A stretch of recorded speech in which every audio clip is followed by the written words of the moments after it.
శ్రీమాత్రే నమః. అందరికీ కూడాను ఈ విశ్వావసు నామ సంవత్సర శుభాకాంక్షలు, ఉగాది శుభాకాంక్షలను కూడా చెప్పుకోవచ్చు. అసలు ఈ ఉగాది అంటే ఏంటి? యుగానికి ఆదిగా ఉన్నటువంటిది యుగాది అంటారు కదా. ఈ ఉగాది అంటే ఏంటి? ఈ ఉగాది యొక్క విశిష్టత ఏంటి? ఈరోజు ఏమేమి చేయాలి? ఉగాది పంచాంగ శ్రవణం ఎందుకు చేయాలి? ఉగాది పచ్చడి ఎందుకు చేయాలి? ఉగాది యొక్క విశిష్టత మొత్తం మనం ఇప్పుడు తెలుసుకోబోతున్నాం. ఈ ఉగాది అంటే ఎలా జరుపుకోవాలి అనే దాని ముందు చూసుకుంటే, ఉగాది అంటే తెలుగింటికి ఒక అద్భుతమైనటువంటి అసలు సిసలైన తెలుగువారి యొక్క పండుగ అని చెప్పవచ్చు. తొలి పండుగ, అన్నిటికంటే కూడా ఈ తొలి పండుగ ఉంటుంది. ఈ పేరు వినగానే ప్రకృతి అంతా కూడా పులకించిపోతుంది. చైత్రమాస శుద్ధ పాడ్యమి నాడు వస్తుంది. ఇది చక్కగా ప్రకృతి పరంగా చూస్తే కొత్త మార్పులు ఉగాది రోజు నుంచే ప్రారంభమవుతాయి. రాలిన ఆకులంతా కూడా చెట్లకంతా రాలిపోయి ఉంటుంది చూస్తారు, అవన్నీ కూడా చిగురించి కొత్త ఆకులుగా లేత ఆకులుగా ప్రతి దాంట్లోనూ కనబడుతుంది. కోయిల కొత్త సంవత్సరానికి రాగాన్ని ఇస్తున్నట్టుగా ఉంటుంది. మల్లె, మామిడి పిందులు, వేపపూత ఇవన్నీ కూడా చూస్తే ఎక్కడ చూసినా ఇది వచ్చేసి పట్టణంలో కంటే కూడా పల్లెలో చూస్తే చాలా ఆహ్లాదంగా ఉంటుంది. ఆ యొక్క ఇవన్నీ కూడాను ఉత్సాహంగా కోయిల కుహుకారం చాలా అద్భుతంగా ఈ యొక్క నెలలో కూడా వినబడుతుంది అంటారు. పూల పరిమళాలు, మల్లెపూలు, రకరకాలైనటువంటి సుగంధభరితమైనటువంటి పూలంతా కూడా పుష్పించే సమయం ఈ యొక్క ఉగాది సమయంలో.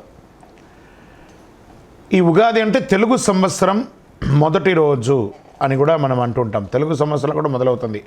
ఇది ఆంధ్రప్రదేశ్, తెలంగాణ, కర్ణాటక మరియు మహారాష్ట్రలో ఉగాది వేడుకలు చాలా గొప్పగా జరుపుకుంటారు. తెలుగు రాష్ట్రాలతో పాటు మహారాష్ట్రలోనూ తెలుగు సంవత్సరాదిని చాలామంది జరుపుకుంటున్నారు. వారి భాషల్లో ఈ ఉగాదిని పిలుచుకుంటారు. ఆంగ్ల సంవత్సరం జనవరి 1 నుండి డిసెంబర్ 31 వరకు ఎలా ఉంటుందో, తెలుగు సంవత్సరం కూడా ఏడాది పేరుతో ప్రారంభమై చైత్రం నుండి పాల్గొన్న వరకు 12 నెలలుగా ఉంటాయన్నమాట. ఇది అప్పుడప్పుడు అధిక మాసాలు వస్తే 13 నెలలుగా కూడా ఈ యొక్క ఉగాది అనేది ఉంటుంది. అసలు ఉగాది ఎందుకు జరుపుకుంటాం? దాని వెనక ఉన్న పురాణ గాథలు ఏమైనా ఎవిడెన్స్ ఉన్నాయా? మనం ప్రమాణంతోనే చెప్తున్నామా?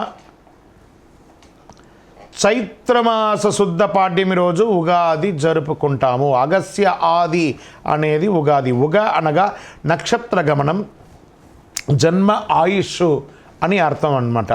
ఆది అనగా మొదలు, ఈ రెండింటిని కలిపి ఉగాది అయింది. ఈ రోజునే బ్రహ్మ సమస్త సృష్టిని ప్రారంభించాడని పురాణాలు చెప్తున్నాయి. వైకుంఠనాథుడైనటువంటి విష్ణుమూర్తి మత్స్యావతారాన్ని ధరించి వేదాలను హరించిన సోమకాసురుని సంహరించి వేదాలను బ్రహ్మకు తిరిగి అప్పగించినటువంటి పర్వదినం ఉగాది. శాలివాహనుడు పట్టాభిషేకుడై శౌర్య పరాక్రమణతో శాలివాహన యుగకర్త బాసిలింది కూడా ఈ ఉగాది నాడే అని పురాణాలు పేర్కొంటున్నాయి. ఈ ఉగాది ఎప్పటి నుంచి జరుపుకుంటున్నాం, ఎంత సమయం దీనికి ఉంది అనేదాన్ని మనం ఇప్పుడు తెలుసుకోబోతున్నాం. ఉగా అంటే నక్షత్ర గమనం, దీనికి ఆరంభమే ఉగాది అని అర్థం. బ్రహ్మకు పగలు అంటే మన లెక్క ప్రకారం 4, 3, 2, 0, 0, 0, 0, 0, 0 సంవత్సరాలు. ఇన్ని వేసుకుంటే లెక్కేసుకుంటే ఇన్ని సంవత్సరాలు. రాత్రి కూడా అంతే అనమాట. అంటే బ్రహ్మదేవుడికి ఒక రోజు అంటే 8, 6, 4, 0, 0, 0, 0, 0, 0, 0 సంవత్సరాలు.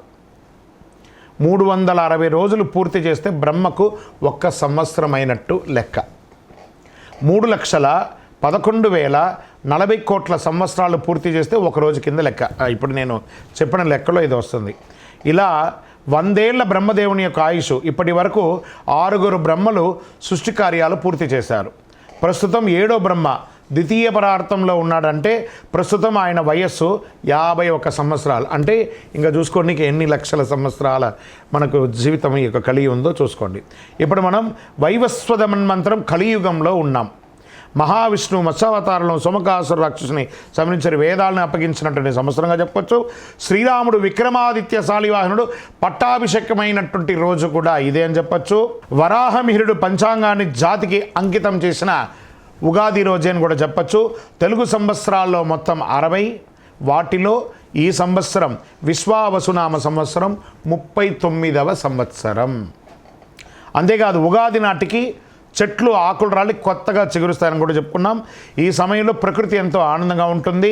ఒక సంప్రదాయం, తెలుగు సంప్రదాయంలోనే కాకుండా మరాఠీలు గుడి పావడా అని చేస్తారు, మలయాళీలు విషు అని చెప్తారు, తమిళలు వర్షపరుపు అంటారు, సిక్కులు వైశాఖి అంటారు, బెంగాలీ పాయల్ బైసాక్ అనే పేరుతో ఉగాది జరుపుకోవడం. ప్రతి రాష్ట్రంలోనూ ఉగాది పచ్చడి తయారు చేసుకుంటూ తినడం సహజం వారి వారి సంప్రదాయ ప్రకారం. ఆంధ్రప్రదేశ్, తెలంగాణలో షడ్రుచుల మాదిరిగానే జీవితంలోనూ కష్టసుఖాలను వస్తుంటాయి చెప్పడమే ఉగాది యొక్క విశిష్టత అండ్ ఆ పచ్చడి యొక్క విశిష్టత అని చెప్పచ్చు. ఈరోజు చాలామంది సెంటిమెంట్గా భావిస్తారు. తెలుగు సంవత్సరాల మొదటి రోజు కావడంతో ఆ రోజు మంచి పనులు ప్రారంభిస్తారు. ఏడాదంతా సంతోషంగా ఉంటుందని ప్రతి ఒక్కరు కూడా ఈ ఉగాది కోసం ఎదురు చూస్తూ ఉంటారు. వారి వారి ఇళ్లలో వివాహ, ఉపనయన, గృహప్రవేశ, సంతానం, ఇన్ని రకాలైనటువంటి శుభ కార్యక్రమాలన్నీ చేయడానికి భూమి కొనడం, భూమి విక్రయించడం, రిజిస్ట్రేషన్ చేసుకోవడం, ఇవన్నీ కూడా ఈ ఉగాది నుంచి ఇక్కడి నుంచి నవరాత్రులు ఉన్నాయి చూసారా, ఆ రాముని యొక్క కళ్యాణం అయిన తర్వాత అందరి ఇళ్లలో కళ్యాణం జరగాలని ప్రతి ఒక్కరు ముహూర్తాలు పెట్టుకోవడానికి ప్రారంభమవుతారు. విజయోస్తు.